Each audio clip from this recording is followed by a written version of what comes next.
Olá, este é o Motivos para Ler, nova série do Ler Podcast, o podcast do Ler Clube de Leitura. Meu nome é Renata Sperrack e este é o episódio 2 da série Motivos para Ler, promovida pelo Ler Clube de Leitura. Neste episódio, trago para vocês motivos para ler a tetralogia de Helena Ferrante. Toda relação intensa entre seres humanos é cheia de armadilhas e, caso queira que dure, é preciso aprender a desviar-se delas. História da Menina Perdida, página 451. A série é composta por 4 livros escritos entre 2011 e 2014. A Amiga Genial é o primeiro. História do Novo Sobrenome, o segundo. O terceiro é intitulado História de Quem Foge e de Quem Fica. E o último, História da Menina Perdida. Os livros são assinados por Helena Ferrante, que é um pseudônimo, pois a identidade da autora italiana é mantida em segredo. Nessa coleção, acompanhamos a vida, desde a infância até a velhice, de Helena Greco, a Lenu, e Rafaela Cerulo, a Lila, que nascem em um bairro periférico da cidade de Nápoles, nos anos de 1950. São mais de 1.500 páginas distribuídas nos 4 livros. Porém, não se intimide com a quantidade, pois elas são necessárias e na medida certa para que o enredo se desenrole. E eu garanto, você nem vai sentir a passagem do tempo quando estiver lendo essa tetralogia. A autora tem uma escrita envolvente e é capaz de nos jogar para dentro da narrativa, de onde não queremos sair até acabar. E, mesmo depois de finalizada a leitura, continuamos com ela conosco por um bom tempo. Ou seja, já aviso, a ressaca literária virá. E vamos então aos motivos para ler essa tetralogia. Algo que achei incrível ao ler essa série de livros foi o quanto a maioria dos personagens são odiosos. Lá pelas tantas, percebi que não gostava de nenhum personagem da história, e olha que não são poucos. E notei principalmente que estava com raiva de Lenu e do endeusamento que ela faz da sua amiga Lila, as duas personagens principais. A Lenu está sempre se comparando com a Lila, tentando superar ele em tudo e também sempre buscando a aprovação da amiga. E falando em Lenu, é bom destacar que estes livros foram escritos em primeira pessoa, tendo a personagem Lenu como narradora, o que nos deixa várias vezes com uma pulga atrás da orelha durante a leitura.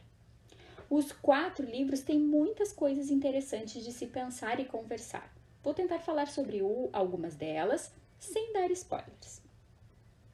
O primeiro ponto interessante é o uso que a autora faz da língua, do italiano e do dialeto falado pela maioria dos personagens, como uma forma de mostrar o status social e intelectual de quem fala, assim como os momentos em que essas duas línguas são faladas.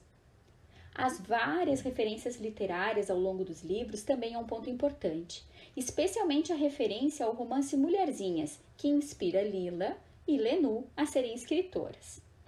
Acho que não é à toa que esse foi o livro escolhido pela autora, Helena Ferrante, para servir de inspiração às personagens, visto que em Mulherzinhas há um questionamento dos papéis femininos na sociedade, o que também está presente na tetralogia. Aqui, as discussões sobre o papel da mulher ganham espaço de forma declarada e também de forma mais implícita na narrativa. Para mim, o ponto alto de um dos livros são as tomadas de consciência de Lenu, ao se ver casada, com filhos, cuidando do marido e subutilizando a sua inteligência. É linda e incrível a forma como a autora narra os conflitos internos de Lenu, suas inconsistências, dúvidas, certezas, a sua humanidade. Nesse ponto, convém também comentar sobre os personagens masculinos, um mais detestável que o outro. Apenas um deles se salva. Quem será? Leia para saber. O livro traz também muitas reflexões que envolvem a escolarização, a valorização ou não do estudo, preconceito linguístico, leitura, escrita e muitas outras que acho bem legais. Também suscita reflexões sobre desigualdade social e econômica, violência e especialmente a violência contra a mulher. E tudo é tecido com muita habilidade pela autora, numa escrita envolvente e que se torna cada vez mais fluida conforme vamos avançando pelas páginas. Há também uma atenção constante nos livros em relação ao clima político e vemos com clareza as ações da máfia italiana, da disputa entre fascistas e comunistas, das tentativas de revolta dos trabalhadores. Por fim, e de novo, precisamos falar sobre personagens odiáveis. Comecei e terminei o livro com muito ranço da personagem Lila. Se você já leu os livros e está ouvindo esse podcast, pode estar pensando: ah, mas a Lila sofre tanto e é tão resiliente. Ok, eu concordo, mas isso não justifica o jeito que ela menospreza tudo que a Lenu faz. É irritante. Enfim, há muito o que comentar sobre os livros, e não cabe tudo aqui nesses poucos minutos. Mas recomendo muito a leitura dos 4 livros que compõem a tetralogia napolitana de Elena Ferrante.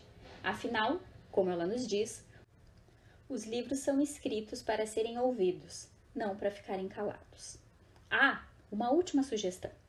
Leia a tetralogia e, de preferência, leia em parceria com alguém com quem você possa conversar sobre os livros. Assim, você também ajuda a incentivar a leitura. Este foi o episódio 2 do Motivos para Ler, do Ler Clube de Leitura, que é uma atividade de extensão vinculada à Faculdade de Educação da Universidade Federal do Rio Grande do Sul. Nos siga em nossas redes sociais para saber sobre os nossos encontros, leituras e conversas em 2022. Vocês nos encontram no Facebook e no Instagram por Ler Clube de Leitura.